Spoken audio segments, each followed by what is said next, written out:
everyone. My name's Andrew. I'm from Columbia, Missouri, and this is my 2023 Bushwhacker 10HD. It's actually a 2022. Either way, they're the same. they're all the same. We got it in March of 2022. Haven't done a tremendous amount of stuff, you know, your standard. We went to the 11-pound propane tank with the most expensive bracket you can find, the cheapest toolbox that would fit your handy dandy milk crates on some wood.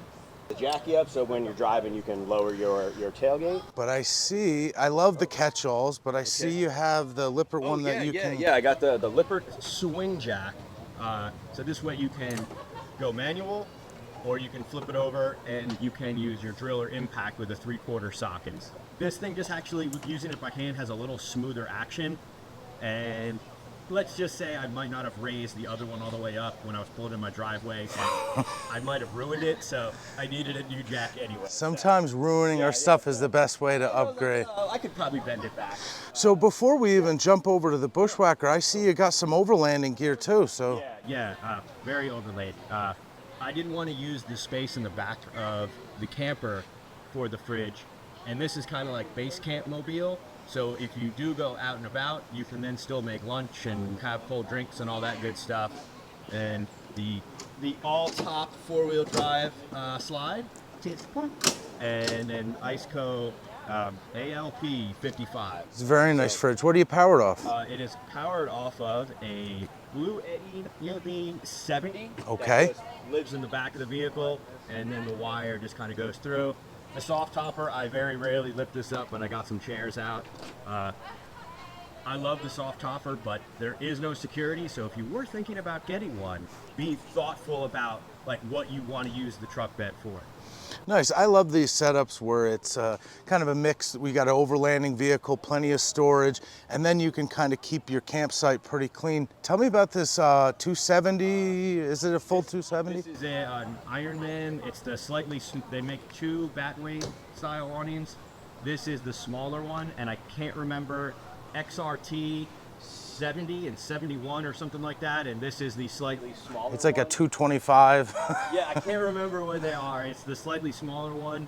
I get really frustrated by the pull-out awnings, so I literally got mad at a campsite in Florida and ordered this. And it does slightly interfere with how high up the galley door wants to go, but it's nothing so bad that it is causing any real issue with the door or with the awning. And I played around with trying to change the height, and I was unhappy with what I did, so just left it normal. And this thing can take a decent breeze. So Yeah, and you have vertical posts to put down. it does have legs, and you can guy it out and all that good stuff. So if it does get dicey, a very inexpensive like camp day. Red Camp, one of the Amazon people. So the sturdiest table in the world. Yeah, nothing Camp King is cheap. Yeah. And then the only real thing in the galley is use the K2 cooler as just a regular cooler, and that goes in the camper or in the back of the truck when we're driving around. Staples, kind of the same height, so it ends up being like a long flat surface. This is your next project when it is very low priority, because sink, stove, it works out great. And the only real things I've done, I like lighted switches, so that's how I could tell that I left the water pump on. I did get a very, very cheap battery monitor.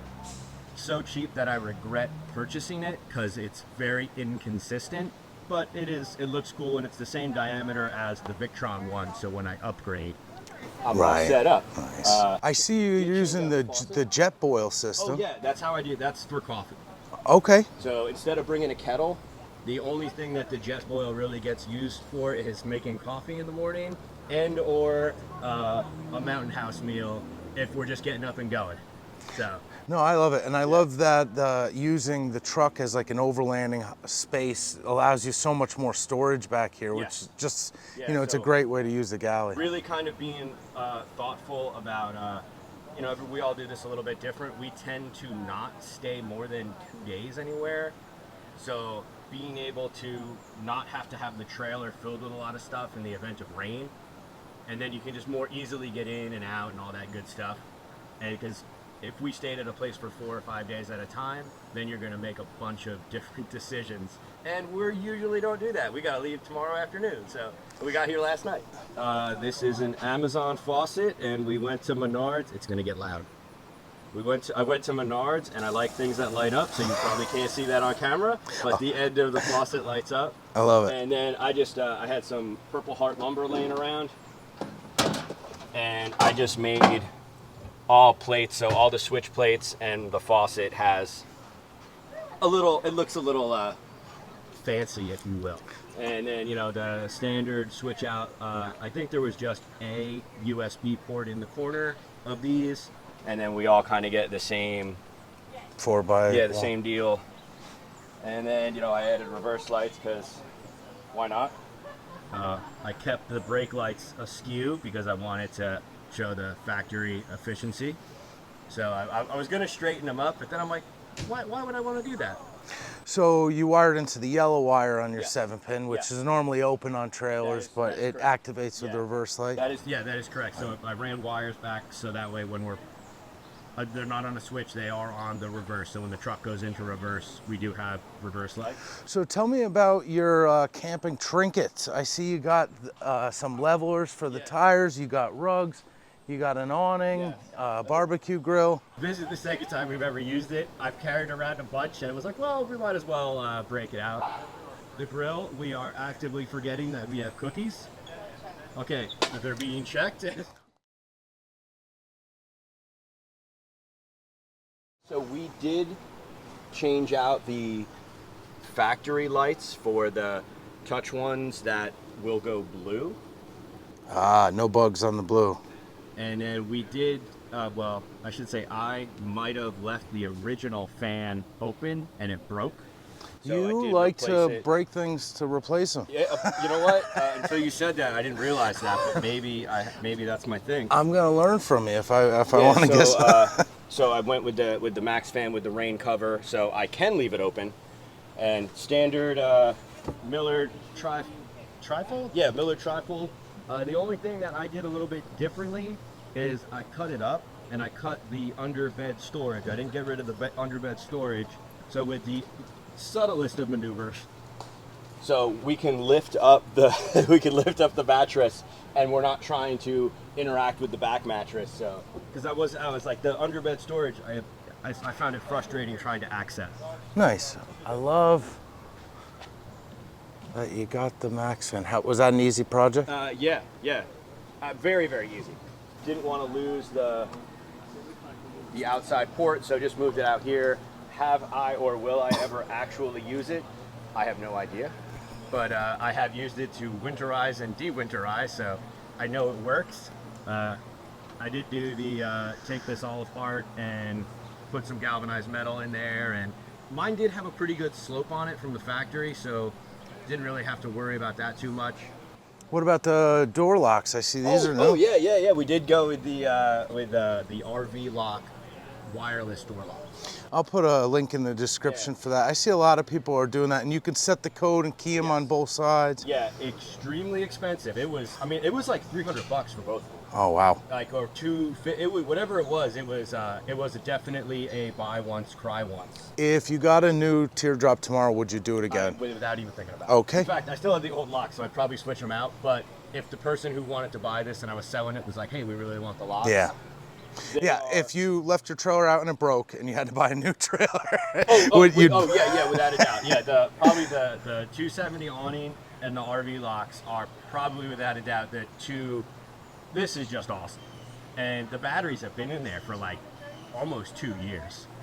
So I should probably check them because the keys are inside. Now, when I take a look at this map, you've put some Yeah. time behind the windshield. Yes. Any advice to somebody traveling with a teardrop camper? Anything you've learned on the road? It's a lot easier than you would expect. Because of the size of the vehicle, you are not worried about if you pull into a gas station, is it going to be big enough for you? And it's so small, you have to remember you don't need to turn as wide as you think you would if you're used to pulling a slightly bigger trailer. Well, hearing you say that, are you used to pulling a slightly bigger trailer? I drive a tractor trailer for a living, so this thing is actually a little harder to back up.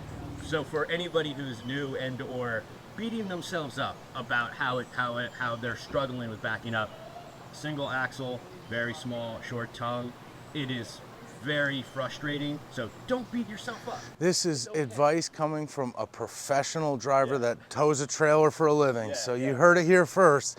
Don't beat yourself up if you have trouble backing up a teardrop. Always just go slow, practice, and don't stress out. Go slow, practice, and your brake is your gas. Yes, exactly. Your brake is your throttle. A lot of stuff I have done you can't really see. All the water lines I've pretty much replaced with PEX.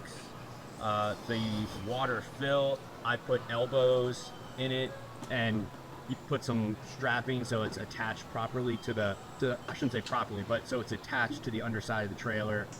And yeah, get out and use them. Very cool. Well, thank you so much for taking the time. It was a pleasure meeting you. Yeah, well, we'll be hanging out this weekend. I'm not the only one who showed up. You've built an empire, Mr. Smith. Well, there's many people involved here. I'm playing backstage, but we have like 40 bushwhackers here, so we're partying. Yeah, it's awesome. It really is awesome. Thank you. So make sure you guys come next year. We'll see you guys at the next rally. Cute dog over there if you want to get the dog. Cute dog. The missus is hiding from the camera though, so I was trying.